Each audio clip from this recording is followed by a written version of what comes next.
Gracia y verdad, Iglesia Cristiana. Te invitamos a que escuches con nosotros este estudio y que sea de edificación para tu vida.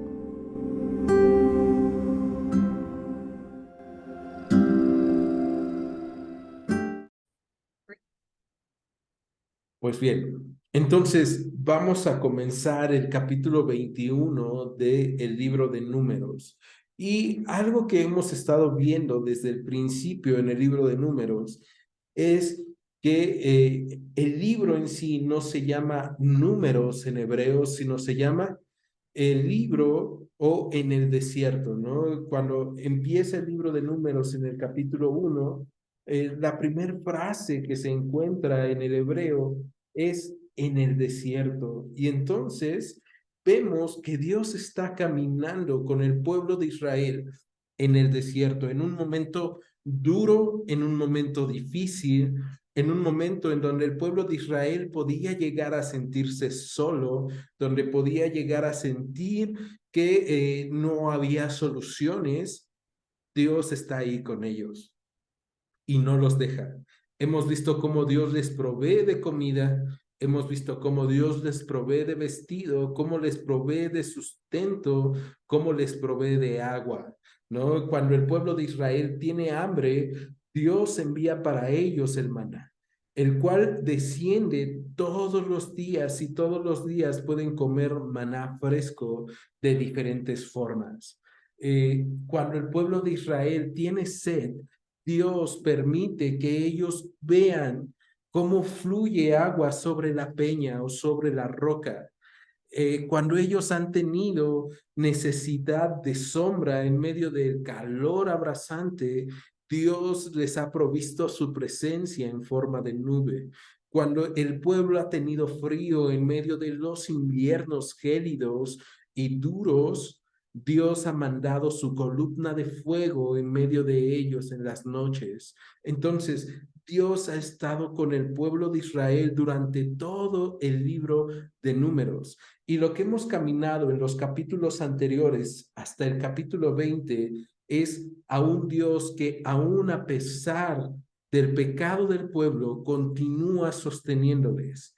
Pero en el capítulo 20 vemos que ya están nuevamente en donde habían dejado, en donde ellos habían negado entrar a la tierra prometida.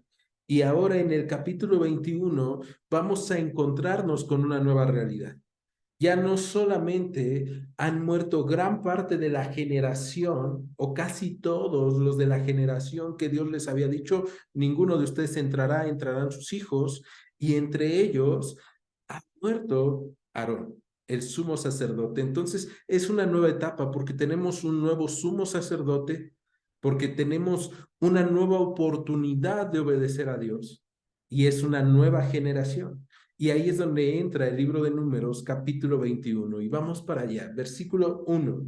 Dice, cuando el cananeo, el rey de Arad, que habitaba el Negev, oyó que venía Israel por el camino de Atarim, peleó contra Israel y tomó de él prisioneros. Entonces Israel hizo voto al Señor y dijo, si en efecto entregaras este pueblo en mi mano, y yo destruiría sus ciudades. El Señor escuchó la voz de Israel y entregó al cananeo y los destruyó a ellos y a sus ciudades, y llamó el nombre de aquel lugar Orma. Entonces, vamos a ver en estos primeros 3 versículos que en esta nueva realidad, con un nuevo sacerdote, con un nuevo reto de entrar a la tierra prometida, aun cuando sus hermanos de Edom no los habían dejado entrar a la tierra a través de sus poblaciones, ellos buscaron una nueva forma y ahora el cananeo, el rey de Arad, se entera de que los israelitas ya van en camino y deciden salir en contra de Israel, ¿no? Y van a tomar prisioneros los cananeos de Arad, van a tomar prisioneros israelitas, pero en el versículo 2 vemos algo que me llama mucho la atención, y es que en medio de esta nueva realidad, dice que el pueblo de Israel hizo un voto al Señor, un juramento, o una promesa a Dios. Y dijo, si en efecto entregares este pueblo en mi mano, yo destruiré sus ciudades. ¿No? Entonces, lo que le están diciendo es, Señor, yo sé que tú puedes y yo sé que tú quieres y también yo quiero y te pido, ayúdame para que yo pueda destruir estas ciudades. Y entonces, en el verso 3 me encanta, porque en medio de nuevas realidades, en medio de nuevos problemas, en medio de cosas que desconocemos, Dios se muestra. Porque dice, y el Señor escuchó la voz de Israel y entregó al cananeo y los destruyó a ellos y a sus ciudades. Y llamó el nombre de aquel lugar Orma, ¿no? Entonces, vemos cómo es que Dios sigue siendo el mismo por todo el tiempo, sigue siendo fiel. No importa la realidad a la que tú y yo nos estemos enfrentando o al nuevo problema. Y Dios, cuando tú y yo acudimos a Él es fiel para con nosotros, Él es fiel para con su palabra, para consigo mismo y nos salva. ¿No? Cuando decimos, es que ya hay cosas que me están atrapando, cuando decimos, ya hay cosas que están en mi contra, que me quieren destruir, y yo estoy caminando como tú me has pedido que camine, Señor, el Señor es el que viene y destruye, ¿no? Es interesante porque el pueblo de Israel está diciendo, si tú me entregas este pueblo, y si nos damos cuenta en el versículo 3 no dice, y Dios les entregó el pueblo, sino que dice que Dios es el que entregó y destruyó. Entonces es Dios el que hace las cosas en nuestras vidas. Versículo 4. Después partieron del monte de Or, camino del Mar Rojo, para rodear la tierra de Edom, y se desanimó el pueblo por el camino. Y no sé si les ha pasado esto a ustedes, antes de pasar al siguiente versículo, que de repente tú estás caminando en Cristo, tienes problemas, pero tú decides seguir adelante. Ok, tengo este problema, pero voy a seguir adelante porque Dios está conmigo y oras a Dios y le dices, Señor, parece que me persiguen los problemas. Mira, un nuevo problema en mi vida, ¿no? Y me están atacando y están pasando cosas que yo no sé cómo pasar. Y Dios viene y te entrega la victoria en esas cosas, pero de repente sigues avanzando y te acuerdas que todo hubiera sido más sencillo.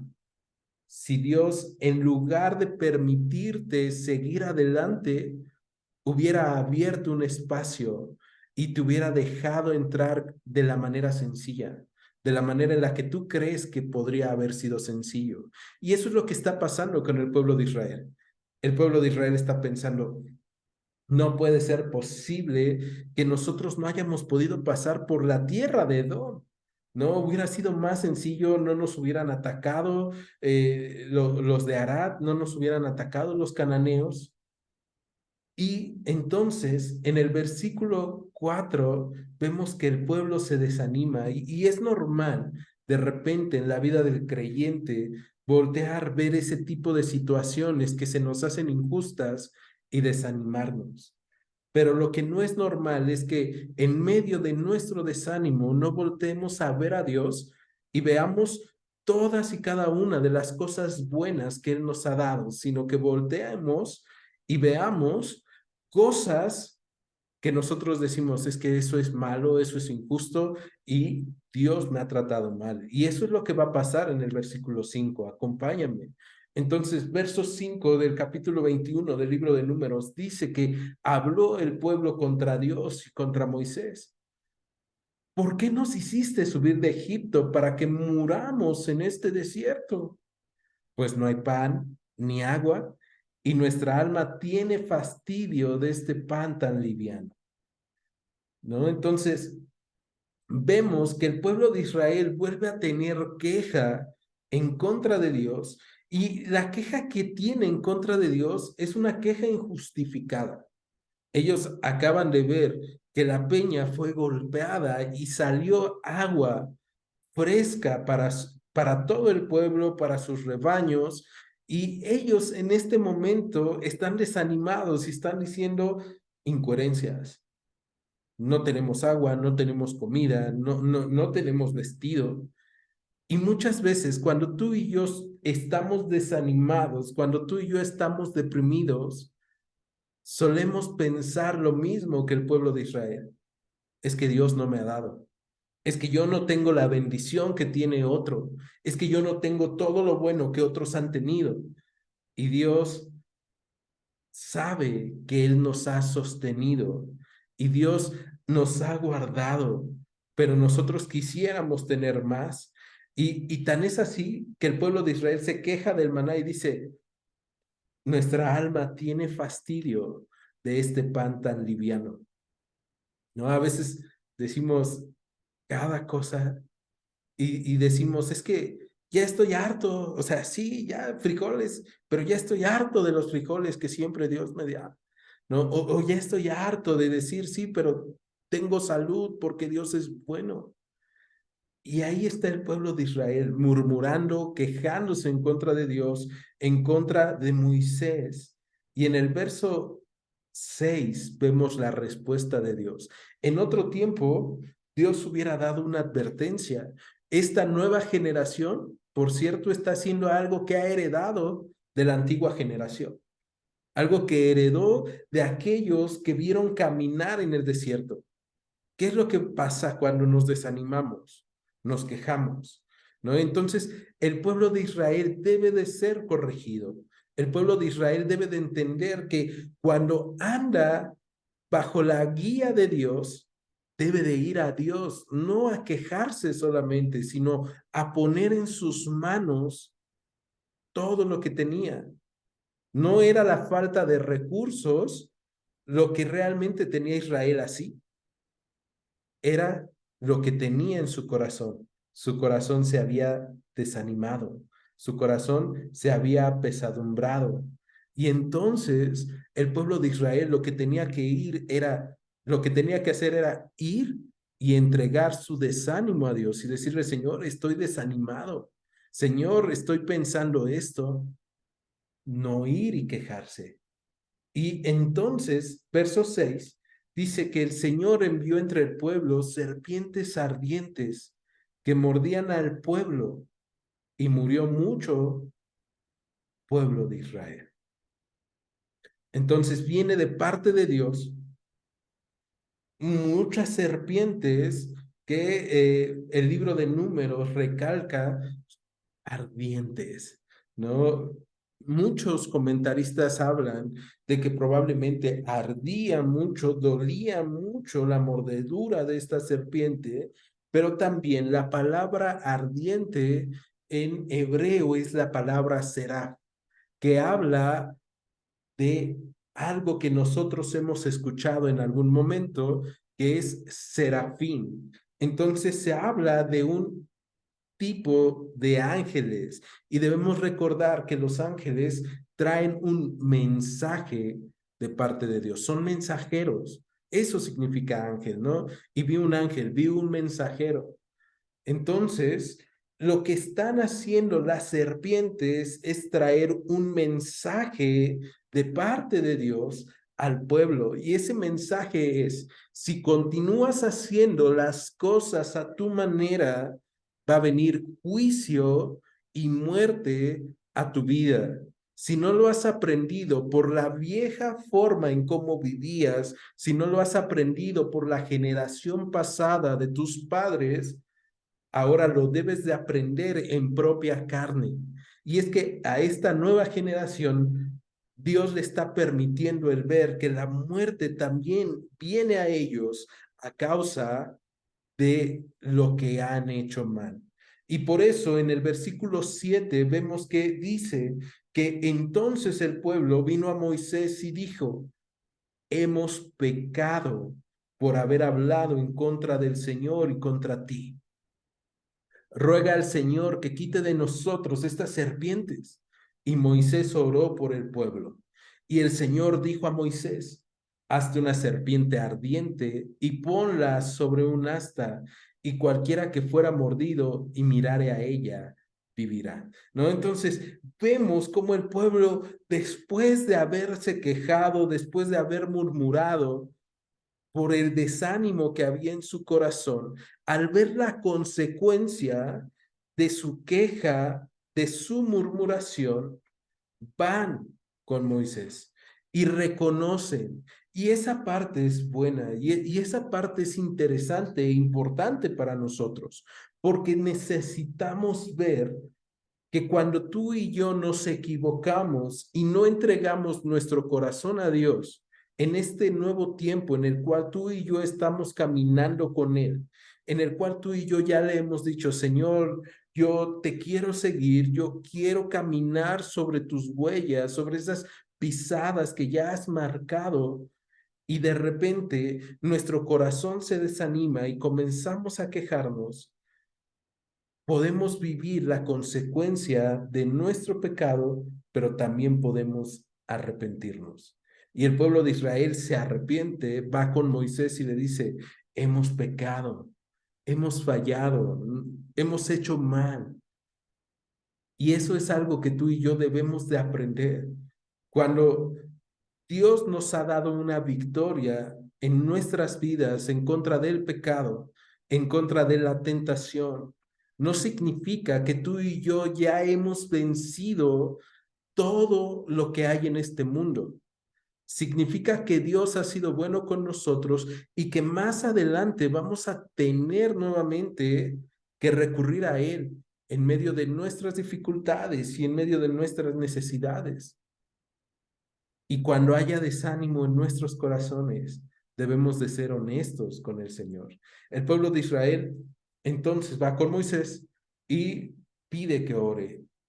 Moisés ora y el Señor en el verso 8 ya leímos que le dice, hazte una serpiente ardiente y ponla sobre un asta y cualquiera que fuera mordido y mirara a ella, vivirá. Entonces, ahora nosotros vemos que estas serpientes que han venido al pueblo de Israel, que han traído muerte, también traen un mensaje de parte de Dios. Y vemos que Dios le dice a Moisés, lo que vas a hacer es lo mismo que te está matando, tú vas a hacer una figura de bronce y la vas a colocar en medio del pueblo. Debemos recordar que el bronce en el Antiguo Testamento es un símbolo de juicio. Y entonces nosotros estamos viendo que las serpientes son un juicio de Dios hacia el pueblo de Israel. Pero no solamente es un juicio de Dios, sino que de repente ahora se nos hace contradictorio. ¿Cómo puede ser que volteando a ver aquello que mata, que es una serpiente ardiente, voy a poder tener vida? Y lo que Dios está haciendo es que el pueblo de Israel pueda ver gráficamente un cuadro de lo que ha pasado con nosotros. Porque tú y yo debemos recordar que Jesús tomó forma de hombre, pero no solamente se quedó como forma de hombre, sino que también tomó semejanza de pecado. Y eso es lo que el apóstol Pablo va a desarrollar en la carta a los Romanos, capítulo 8, versículo 3. Entonces, Romanos 8:3, el apóstol Pablo dice, porque lo que era imposible para la ley, por cuanto era débil, por la carne, Dios enviando a su Hijo en semejanza de carne de pecado, y a causa del pecado condenó al pecado en la carne, para que la justicia de la ley se cumpliera en nosotros, que no andamos conforme a la carne, sino conforme al Espíritu. Entonces, vemos en esta parte de Romanos cómo es que lo que era imposible para la ley, lo que era imposible para el pueblo de Israel en sus fuerzas en el libro de Números, era el ser salvos, y ahora Dios los está salvando, ¿no? Y ellos están volteando a ver la causa de la muerte, que es la serpiente. Pero Es lo mismo que pasa cuando tú y yo volteamos a la cruz de Cristo, porque Jesús se hace pecado para que nosotros fuéramos hechos justicia de Dios en él. Y entonces, esta parte va a ser interesante porque en el mismo versículo 8 vemos que dice que cualquiera que fuera mordido y viera a ella, vivirá. Fíjate que no dice que si tu vecino fue mordido y tú le dices, vecino, tú no te apures, yo voy a ir y voy a ver a la serpiente por ti, tu vecino va a ser salvo. Sino dice todo aquel que fuera mordido y que vea a él o que vea a la serpiente vivirá. Y esto nos habla también de la salvación en nuestras vidas. La salvación no es algo que tú vas a ganar por tu familia, que tú vas a ganar por tu esposo, que tú vas a ganar por tus hijos, no es algo que tú vas a ganar por tu comadre, por tu vecino. La salvación es algo en lo cual debes de hacer lo mismo que hizo el pueblo de Israel, reconocer, yo he pecado, yo he hecho las cosas mal. Y entonces obedecer lo que Dios dice. Y a veces lo que Dios dice para nuestras vidas se nos hace como locura. Y es que la cruz de Cristo es locura para todo aquel que se pierde, mas para el que cree es poder de Dios. Y eso es lo que tú y yo encontramos aquí. Porque imagínate, estás siendo mordido, te está doliendo, sabes que hay una consigna de muerte en tu vida y te dice Moisés, voltea y ve a la serpiente. Tú vas a decir, eso no va a servir. Y tal vez has escuchado a personas que te dicen, voltear a Cristo, voltear al cristianismo, eso no va a servir. Lo que tengo es algo real. Lo que tengo es algo que debe de ser tratado rápidamente. Y tal vez tú mismo o tú misma lo has pensado. En esto Dios no puede actuar. En esto no actúa la salvación. Pero lo que tenemos aquí es a Dios obrando en salvación para nuestras vidas. Entonces, todo mundo que mirare a ella vivirá. Y hablando de eso, en la carta a los romanos, en el capítulo 10, el apóstol Pablo también diría algo sobre esto. Capítulo 10 de Romanos, versículo 3, habla sobre, perdón, versículo 13, dice, porque todo aquel que invocare el nombre del Señor será salvo. Y eso es lo que tú y yo ahora hacemos. Lo que está poniéndose en el libro de Números, capítulo 21, en estos primeros 8 versículos, es el poder ver a Dios, el poder invocar a Cristo y tener vida en nosotros. De hecho, cuando tú y yo vemos en el Evangelio de Juan hablar sobre sí mismo para una generación que tiene sed de vida, una generación que tiene sed en el desierto de la vida, él dice que él es el agua viva. Si tú conocieras quién soy, entonces tú me pedirías a mí y yo te daría de beber y de tu interior correrían ríos de agua viva. Y tal vez tú conozcas a alguien o tal vez tú seas alguien que necesita que el día de hoy de tu interior fluya vida, que tú te sientas vivo verdaderamente. Tal vez has olvidado esa emoción de poder disfrutar la naturaleza, de poder sentir que hay vida en tu ser. Si es así, Jesús dice en el Evangelio de Juan capítulo 7 que de nosotros pueden correr ríos de agua viva. También a una generación que está hambrienta de justicia y de verdad. Cuando Jesús habla con ella, esta generación dice, pero nuestros padres recibieron el maná del cielo. Y Jesús les contesta, yo soy el pan de vida, yo soy el verdadero maná. Yo soy ese alimento que puede nutrir, que puede llenar de bien. que puede hacerte lo que tú necesitas, darte las fuerzas para vivir en esta vida. Entonces, cuando tú y yo leemos y analizamos el libro de Números, capítulo 21, versículos del 1 al 8, vemos cómo es que Dios está también llamándonos a nosotros a poder ver a Cristo en medio del pueblo de Israel y en medio de una nueva generación que está entrando a un nuevo reto. Van a entrar a la tierra prometida y necesitan conquistarla, pero también van a encontrarse con enemigos. Y eso nos suena mucho a nosotros, a una nueva generación en Cristo Jesús, porque somos hechura suya, somos una nueva hechura. Y entonces tú y yo vamos a enfrentar retos, dificultades, vamos a enfrentar desánimo, pero el Señor nos llama a voltear a verlo a Él.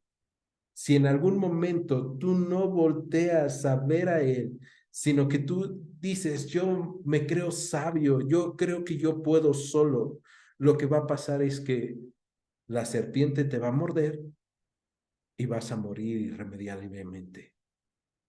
Pero si te ha mordido la serpiente, si la tentación ha llegado a ti y la has tomado y ha engendrado pecado, entonces, si tú sabes que hay pecado en tu vida, si hay necesidad en tu vida, si hay algo que te está llamando o que te está atacando, tú puedes ir con Dios y puedes verlo ahí, en las afueras de Jerusalén, y puedes verlo en el monte Calvario.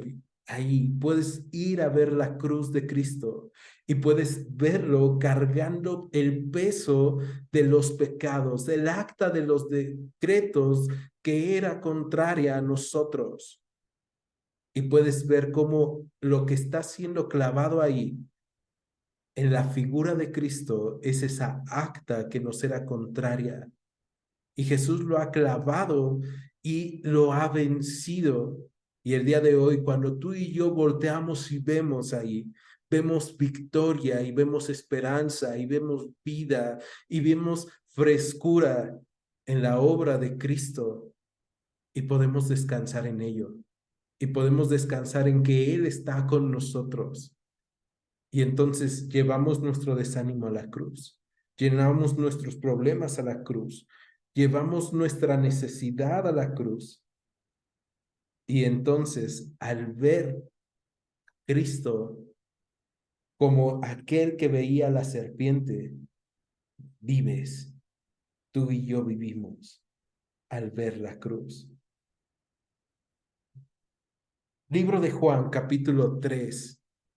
Vamos al libro de Juan, capítulo 3, al versículo 7, y ya vamos a ir acabando el día de hoy. Entonces, libro de Juan, capítulo 3, Jesús va a estar hablando con Nicodemo, este hombre que en medio de la oscuridad busca a Jesús, este maestro de la ley que sabe que hay algo que le falta. ¿No? Entonces, no importa cuánto tiempo lleves caminando, leyendo la Biblia o en una iglesia, tal vez sabes que hay cosas que te faltan y en la oscuridad, en tu oración, has ido con Cristo y le has dicho, Señor, hay cosas que no entiendo.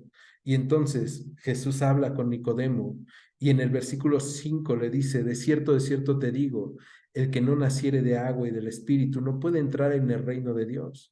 Lo que es nacido de la carne, carne es; lo que es nacido del Espíritu, Espíritu es. Y en el versículo 7 dice, no te maravilles que te dije, les es necesario nacer de nuevo. El viento sopla de donde quiere y oye su sonido, mas ni sabes de dónde viene ni a dónde va. Así es todo el que es nacido del Espíritu. Entonces, tú y yo necesitamos nacer del Espíritu. Nicodemo le responde, ¿cómo puede hacerse esto? En el verso 9, y el Señor le va a dar una nueva cátedra y le dice, ¿eres tú maestro de Israel y no sabes esto? De cierto te digo que lo que sabemos hablamos y lo que hemos visto testificamos, y no reciben nuestro testimonio. Pero vamos a saltarnos al versículo 13 y le dice a Nicodemo lo siguiente: nadie ha subido al cielo sino el que descendió del cielo, el Hijo del Hombre que está en el cielo. Y como Moisés levantó a la serpiente en el desierto, así es necesario que el Hijo del Hombre sea levantado, para que todo aquel que en él cree no se pierda, mas tenga vida eterna. Y aquí es eso. Tú y yo necesitamos saber que Él ha sido levantado. Y si tú crees en Él, no te vas a perder. Vas a tener vida eterna, vas a poder tener vida. En el pueblo de Israel, en el libro de Números, a causa de su pecado, ellos estaban muriendo. Y al ver hacia la serpiente, podían tener vida. En este tiempo, cuando tú y yo, a causa de nuestro pecado, tenemos condena de muerte, podemos voltear y ver a Cristo cargando nuestro pecado, pagando por él y ahora tener vida eterna. Regresamos al libro de Números, capítulo 21, verso 9, y dice que Moisés hizo una serpiente de bronce, la puso sobre un asta, y cuando alguna serpiente mordía a alguno, miraba a la serpiente de bronce y vivía. Lo único que hizo Moisés fue obedecer. La representación de la palabra de Dios, lo único que hace es poner esta serpiente en medio para que todo el pueblo de Israel lo viera. Pone un libre acceso para todo el mundo. Y Jesús ha hecho lo mismo. En la palabra, en la escritura, tenemos un libre acceso a la salvación, a la esperanza, al gozo. La próxima semana vamos a ver cómo el pueblo de Israel vuelve a levantar canto a Dios, cómo el pueblo de Israel vuelve a obedecer después de esta temporada de desobediencia. El pueblo de Israel vuelve a tener esperanza y vuelve a obedecer a Dios porque ha visto el poder de Dios y porque ha entendido lo que este cuadro en Números 21 nos habla sobre Cristo. Ahora, recuerda, Jesús es el agua que puede refrescarte. Jesús es el maná que puede alimentarte. Pero sobre todo, Jesús es aquel que se hizo pecado para darnos vida y vida eterna. Tal vez necesitas eso el día de hoy. ¿Me acompañas ahora? Señor Jesús, en esta noche te damos gracias por este tiempo y te agradecemos porque cuando hemos estudiado el libro de Números, hemos visto que tú estás presente en él. Estás presente como esa peña, esa roca de donde el pueblo de Israel puede tomar agua en los momentos de sed. Tú estás presente, Señor, todas las mañanas para el pueblo de Israel, en la forma del maná con el que pueden alimentarse, porque tú estás presente para el pueblo de Israel, Señor, a través de la columna de fuego, a través de la columna de nube, pero también estás presente en medio de su pecado, en el centro. Estás ahí presente, Señor, para que todo aquel que voltee y te vea y te acepte y reconozca, he pecado y necesito voltear a ver a aquel que ha llevado el peso de todo el pecado, pueda ser salvo. Señor, el día de hoy queremos pedirte, sé tú con nosotros y sé tú dándonos el maná que alimente nuestras vidas. No queremos quejarnos y decir, este pan que tú nos das es muy ligero, porque no es cierto. Lo que tú nos das es fuerza, vitalidad, amor, salud. Ayúdanos a caminar así. Señor, queremos pedirte, sé tú con nosotros en la forma del agua de vida, que podamos disfrutar cada uno de nuestros días, aun cuando seamos lastimados, aun cuando seamos engañados, aun cuando seamos atacados. Sé tú refrescando nuestras mentes y corazones. Sé tú, Señor, trayendo paz y quietud, reposo, refresco. Que no seamos agobiados, Señor, por el mundo. sino que podamos escondernos en ti, la fuente de agua viva. Y Señor, que cuando nosotros pequemos, podamos voltear a verte a ti y reconocer y ser salvos. Señor, si alguno de nosotros el día de hoy está en pecado, ayúdanos a voltear y verte. Si alguno de nosotros necesita salvación, de aquellos que lo escuchen más adelante o de aquellos que estamos aquí, ayúdanos a verte a ti, Señor, y a ser salvos. Pedimos esto en tu nombre, Cristo Jesús, y a través de ti, Dios Espíritu Santo, a ti, Dios Padre. Amén, Señor. En Iglesia Gracia y Verdad, te agradecemos que hayas escuchado este estudio. Te invitamos a que continúes escuchando nuestros próximos estudios. Dios te bendiga. Gracia y verdad.